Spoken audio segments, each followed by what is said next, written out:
reitor de pós-graduação que pode responder pontualmente as questões levantadas. Nós não estabelecemos naquele dia até para a nossa reunião. Eu gostaria de passar as instruções sobre o que a gente E nós não temos teto, mas se a gente puder fazer até às 5, para nós estaria de bom tamanho, 2 horas de debate, um bom debate, e daí libera também os pró-reitores. Pode ser? Obrigado. Bom, então, essa audiência ela foi deliberada em assembleia dos estudantes de pós-graduação dia 10/8, que foi nesse hall da reitoria, com a presença de aproximadamente 150 pós-graduandos, onde foi debatido a pauta sobre o corte orçamentário no CNPq, na ciência. E essa audiência ela tem como principal objetivo exigir por parte da reitoria posicionamento frente aos cortes de bolsa e os ataques à educação. Então a gente pensou no teto que, como já passou um pouco das 3, pudesse talvez prolongar até 5h30, sendo umas 5h30, acredito que está de bom tamanho. E a gente pensou em, a princípio, 15 minutos de fala para a reitoria, mais 15 minutos de fala para o comitê de mobilização, e depois a gente abre para um bloco de inscrições. Seriam 3 inscrições para 3, com 3 minutos de fala para fazer uma pergunta e mais 5 minutos de fala para resposta por parte da reitoria. Então, agradecer a presença de todas e todos aqui presentes e vamos dar início. Bom, podemos começar então com uns 15 minutos de fala da reitoria. E só pedir atenção ao tempo, né, para a gente não passar o prazo. Deixa o slide fazer uma fala e depois o Sérgio faz outra.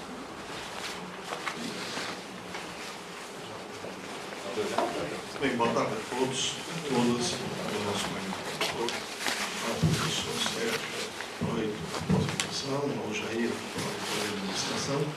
Eu, na verdade, tenho um programa para fazer uma fala um pouco maior, até porque o tema ele é extenso, ele é complexo e merece, na verdade, um conjunto de informações e instruções para que a gente possa compreender essa peça orçamentária e a sua execução, para que a gente pudesse depois entrar num debate, enfim, mais aprofundado. De qualquer forma, eu vou tentar acelerar. Se precisar depois, na hora dos questionamentos, eu volto ao slide para reforçar e para ajudar no contexto da explicação.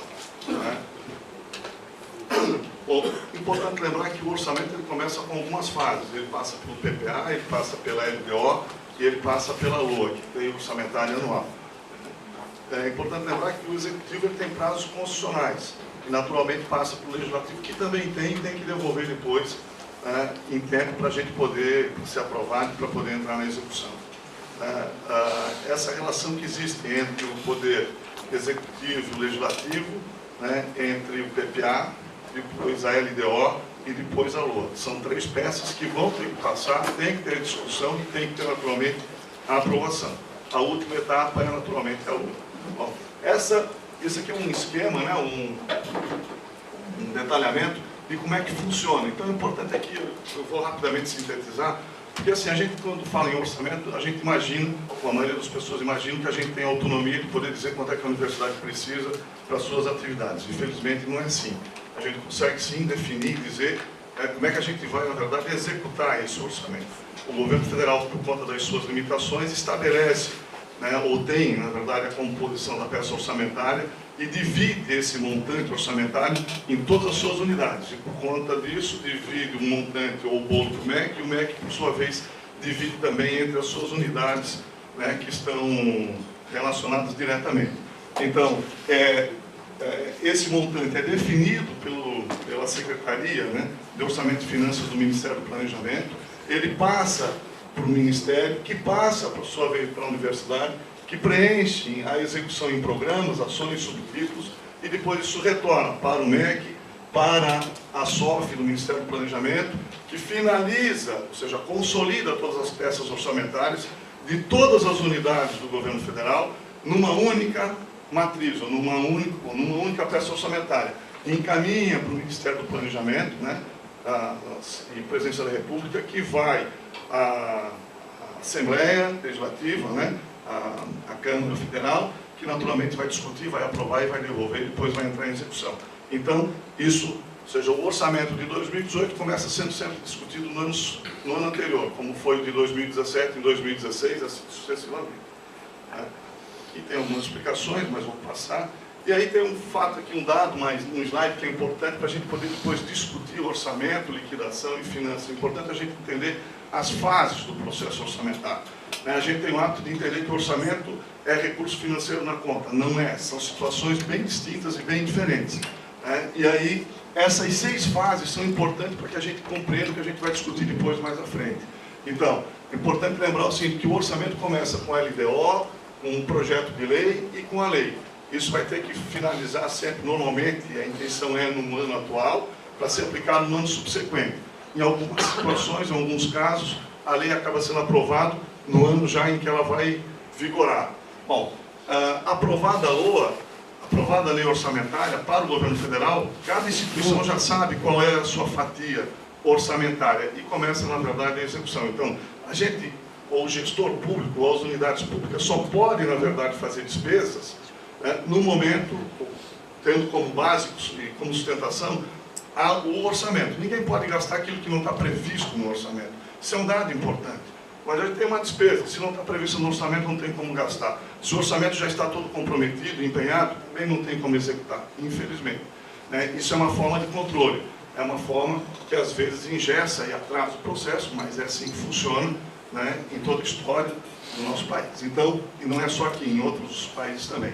Então é importante lembrar que, embora a gente tenha orçamento, na verdade a gente não consegue imediatamente sair executando ele. O governo criou fases de amarras, em que ele controla todo o processo. Então a gente tem orçamento aprovado pelo Congresso. A gente só começa a executá-lo no momento em que o governo libera os limites de empenho. E isso significa que se nós temos, vocês já vão ver mais à frente, 200 milhões de orçamento, eu não posso e não consigo imediatamente sair executando. E o governo, no início do ano, também não libera os 200 milhões de limite. Ele vai liberando aos poucos, normalmente conforme o processo de arrecadação. É evidente que, por se tratar do início do ano, ele libera um montante maior e depois vai fazendo esses ajustes. E vocês já vão entender por que isso acontece. Liberado o limite de empenho, a gente começa a fazer a execução. Então a gente faz o empenho, faz a execução do serviço, atesta a execução do serviço e faz a liquidação desse serviço no sistema, que é o sistema do governo federal. É somente após a liquidação no sistema do governo federal que o governo libera o financeiro para a conta da universidade. Então, veja, a gente faz todo um trabalho com o fornecedor sem ter recurso na conta. É tudo uma expectativa. Por isso que a gente escuta chavões em relação ao orçamento, dizendo que o orçamento é uma peça de ficção. Na verdade, não é que seja uma peça de ficção, é que tem as suas etapas e a gente tem que compreender muito bem como funciona. Logo, no momento que se faz a liquidação é que o governo vai fazer essa liberação do financeiro. E que tem acontecido quinzenalmente. Tem liberado 60% a 70% do financeiro, às vezes libera um pouco mais, um pouco menos, mas a gente tem que conseguir, dentro de um planejamento, atender todos os nossos fornecedores dentro dos prazos legais estipulados em contratos firmados com eles. Bom, e aí vocês vão observar o seguinte, que tem aqui um asterisco, em que eu botei aqui dificuldade ou controle orçamentário por conta do governo federal. É isso que é importante. Se vocês forem observar, nas 6 fases do processo orçamentário, em 3 delas existe, na verdade, esse asterisco. Por quê? Porque são fases do processo orçamentário que independem da gente. Ou seja, quem controla essa fase é o governo federal, é o Ministério do Planejamento. Então, o Tesouro Nacional. Então, é importante que a gente entenda, por exemplo, que o orçamento, que tem um asterisco, quem, na verdade, começa organizando, estruturando é o governo federal. Ele estabelece dentro das suas metas fiscais. Ele só libera o limite de empenho para a gente começar a executar o orçamento, conforme ele entende que já haja arrecadação de impostos para poder liberar essa execução. Bom, mesmo liberando o limite de empenho, ele só vai liberar o financeiro observando esses critérios também. Então a gente sim tem uma dependência enorme do governo federal em relação ao processo como um todo, a finalização desse processo. Então isso é importante, essa discussão, porque é o que a gente vai ver depois na sequência, nos slides que eu vou apresentar aqui. Então, essa aqui é uma geral, só para vocês terem uma noção, do orçamento da universidade. Eu tomei aqui um intervalo de 4 anos, ou de 3 anos e meio, peguei 2014, 2015, 2016, 2017. Então, qual é o orçamento da universidade? Total. Em 2014, 1 bilhão e 100, Em 2015, 1 bilhão e 200, 1 bilhão e 181. Em 2016, 1 bilhão e 239. Em 2017, 1 bilhão e 409 milhões. Desculpa. Bom, se a gente olhar por aqui, o que a gente observa? Que o orçamento da universidade cresce. Bom, mas o orçamento não permite, ou não quer dizer que a gente vai conseguir executá-lo. É isso que a gente vai entender também depois, na sequência. Só que tem um fato aqui importante, que eu já vou destacar para vocês, que é o seguinte. Ó, a gente observa aqui que o orçamento, no seu cômputo geral, ele cresce. Mas por quê? Porque, na verdade, os principais itens que estão crescendo são quais? Pessoal e encargos sociais. E pessoal, aqui a gente considera os ativos e os inativos, aposentados. Então, cresce naturalmente por conta dos aumentos, cresce naturalmente por conta das progressões que são feitas. Então, é um item que tem sempre um crescimento natural e vegetativo por conta das diversas situações. Então, a gente pode observar. O restante a gente já discute na sequência. Bom, eu separei aqui aquilo que estava lá, eu, na verdade, separei em 2 blocos, um em verde e um azul. Por quê? Porque o que está em verde, que são os maiores valores do orçamento da universidade, ele não transita pela conta da universidade.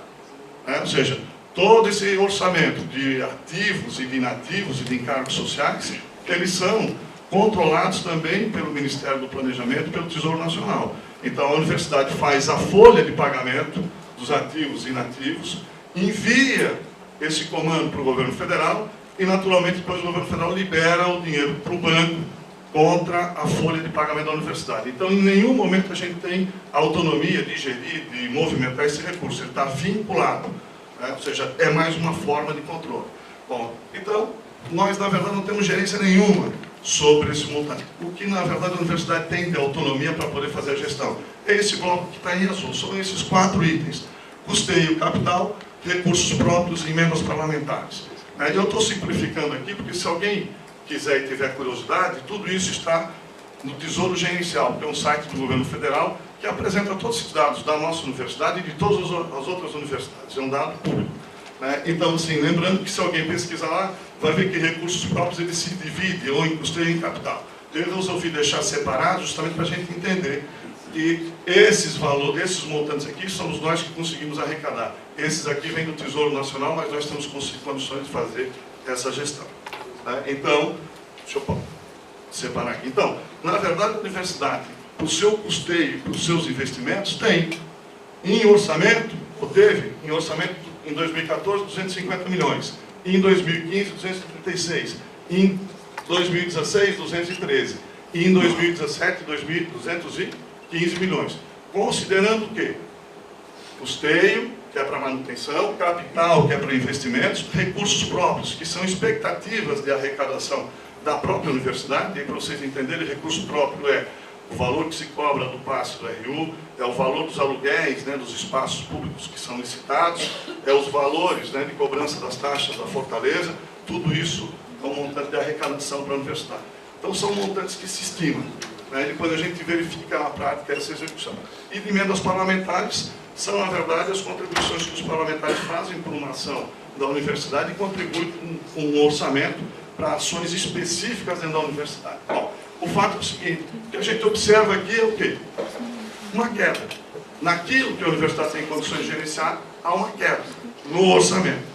Diferente de pessoal que traz a curva para cima. Então vocês observam aqui, que começa com 250 e termina lá com 213, 214 milhões, que é um sintoma, um reflexo já dessa crise, né, econômica e orçamentária que nós temos. Bom, o que eu destaquei aqui, desculpa, o que eu destaquei aqui é o seguinte, só voltando aqui. Se a gente, na verdade, ficou invertido aqui, ficou invertido o slide. Mas assim, agora vem uma discussão importante. Quando eu disse que existe chavão, né, em que os jornais, né, mencionam, ou economistas, olha, o orçamento é uma peça de ficção. Por que o pessoal diz isso? Né? É importante entender. Porque o orçamento é uma expectativa de realização. Então, o fato de a gente ter, voltando aqui, 250 milhões, ou 215 agora, não quer dizer que a gente vai executar tudo. O governo, por aqueles asteriscos que eu apontei ali, que é em relação à liberação de limite de empenho, ele consegue regular ou controlar aquilo que ele libera para a gente. Por conta disso, né, é que é importante a gente analisar os montantes que foram contingenciados do orçamento. Então, o que a gente observa? Que em 2014, 11% do orçamento de custeio foi contingenciado. O que é contingenciado? Embora a gente tenha orçamento, o governo não liberou o limite de empenho, a universidade não pode executar. 57% dos recursos de capital foram contingenciados. Então, só para vocês entenderem, se a gente voltar aqui, ó, o que a gente observa? Que 11%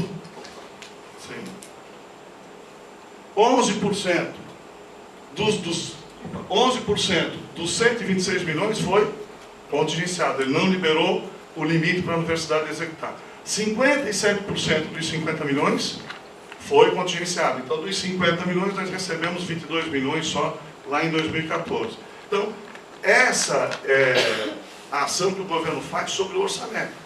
Por isso que se diz que é uma peça de ficção, porque nem sempre o fato de a gente ter orçamento, a gente consegue naturalmente executar. Então, qual é o orçamento sem o contingenciamento em 2014? O que era 250 virou 208. O que era 200 e tanto virou 200. Em 2016 virou 203. E em 2017, que a gente está em andamento, o montante é 171 milhões. Então, só para finalizar, nessa questão, assim, isso é um ponto importante, que a gente começa a observar que na comparação, a gente observa que mais ou menos o orçamento de custeio e capital ele tem se mantido daquilo que foi liberado. Agora, é fato que se a gente comparar 2017 com 2014, embora, né,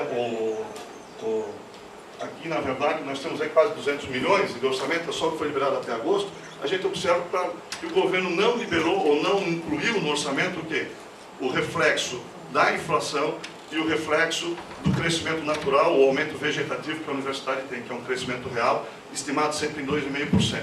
E isso faz falta. Se a gente considerar os últimos 2 anos sem esses montantes, nós podemos ter aí uma falta de orçamento em torno de 15, 20 milhões. Né? Só para finalizar, eu aqui trouxe uns itens de gasto, só para a gente amarrar isso, né? Só para vocês terem uma noção do orçamento quando a gente fala de custeio. A universidade tem um gasto estimado anual de energia elétrica de 18 milhões, de vigilância de 14 milhões. Então, é em todo o campus. Né?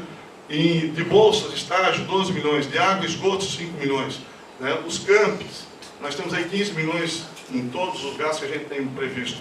RU, 6 milhões de cozinheiros. E aí diversos outros contratos, são inúmeros outros contratos, quase mais de uma centena de contratos, que vão somar 37 milhões. E só para finalizar, o último, que é o montante que a gente tinha de orçamento de capital, nós temos ali previsto 25 milhões.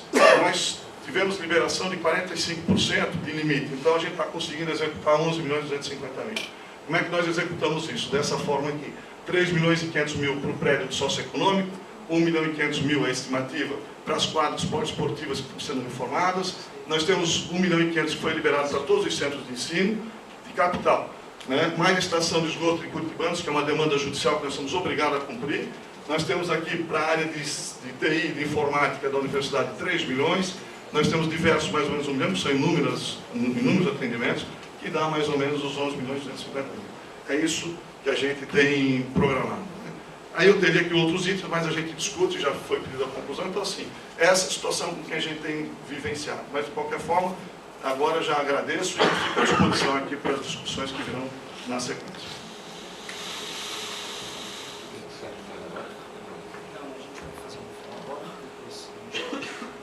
Gostaria de convidar então a pós-graduanda Camila Siqueira para fazer uma fala em nome do Comitê de Mobilização.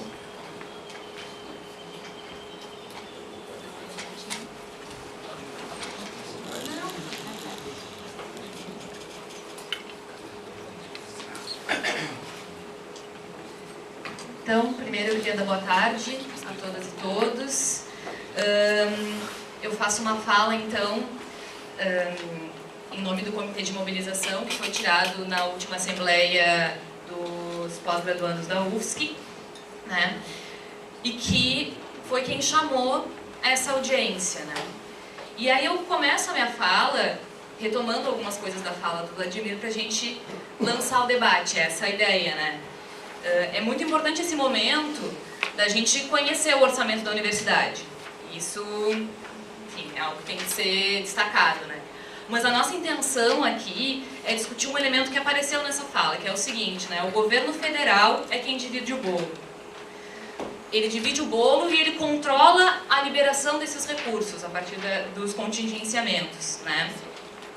Ele que faz os pagamentos, né? E a gente percebeu ali que o contingenciamento para custeio, né, foi significativamente ampliado, né, de 2014 para cá, nos dados que o próprio Vladimir trouxe. Qual é o debate que a gente quer fazer aqui, né? É justamente como a UFSC se posiciona em relação a essas políticas de governo que afetam diretamente a nossa vida na universidade, né? E aí, em relação a isso, a gente tem vivenciado, desde 2015, cortes significativos no orçamento da União, né?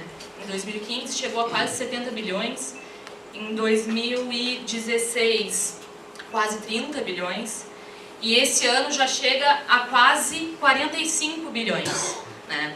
Então, a gente vivencia uma política de redução de investimento no setor público, né, nacionalmente. E a nossa intenção aqui é pensar qual é o posicionamento da universidade diante desse cenário.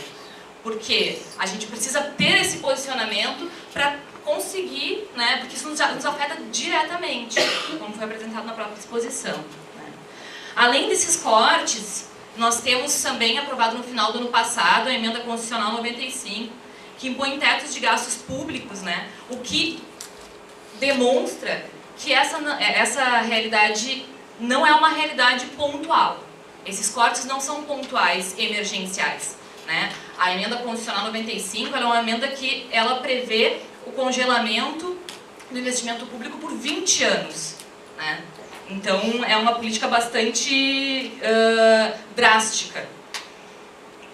A justificativa apresentada, né, pelo governo para esses cortes é a crise, né? Então, em 2014, o governo federal fecha com déficit orçamentário, né? E aí, então, se impõe a necessidade de enxugar o investimento no Estado, na máquina pública. Acontece que o que não é dito, né, e que está por trás disso aí, né, é que se não há dinheiro para pagar, né, os serviços públicos, também não tem dinheiro, não tem superávit primário para pagar a dívida pública, né? E aí é nesse sentido que a gente quer colocar essa discussão aqui, que políticas que estão sendo tomadas para fazer frente a essa crise, né? E o que a gente está vendo é que a política de ajuste fiscal que está sendo imposta, ela está, né, retirando direitos, né, direitos dos trabalhadores daqueles e privilegiando, né, os detentores desses títulos da dívida e empresários para garantir a sua lucratividade, né? E aí é nesse sentido que a gente quer se posicionar contra essa política. A gente quer se posicionar em defesa, né, da universidade pública, gratuita, estatal, de qualidade, socialmente referenciada. E a gente entende que esse tipo a gente entende que essa política de contingenciamento e ajuste fiscal vai na contramão dessa defesa. Para eu não me perder no que a gente combinou aqui. Em relação especificamente, né, como essa reivindicação veio da pós-graduação, em relação em agosto desse ano, né, o presidente CNPq publicamente disse, né, que as contas do CNPq não fecham, né, que não há dinheiro para fechar as contas do CNPq, que só existe dinheiro em relação às bolsas especificamente para pagar as bolsas até agosto, né, no caso, as contas de agosto são pagas em setembro, né? Sempre bom dizer isso, porque depois chega agora e cai a bolsa em setembro, a gente acha, não, tá tudo resolvido. Não, né? Ainda está dentro do que está sendo dito pelo próprio presidente do CNPq. Então, só teria dinheiro para pagar até agosto, né? E em resposta a isso, falou com o Kassab, que é o ministro, que eu vou chamar ministro da Ciência, mas é Ciência, Tecnologia, Inovação e Comunicação, né? que manifestou então que o CNPq é de extrema importância e que não vai medir esforços para pagar essas bolsas, etc. e tal, né? Mas o que a gente vê é que essa afirmação vem na contramão da política que o próprio governo que o Kassab representa está tocando. E por isso a nossa preocupação não só enquanto pós-graduandos, né, mas enquanto UFSC, se manifestar publicamente contra isso.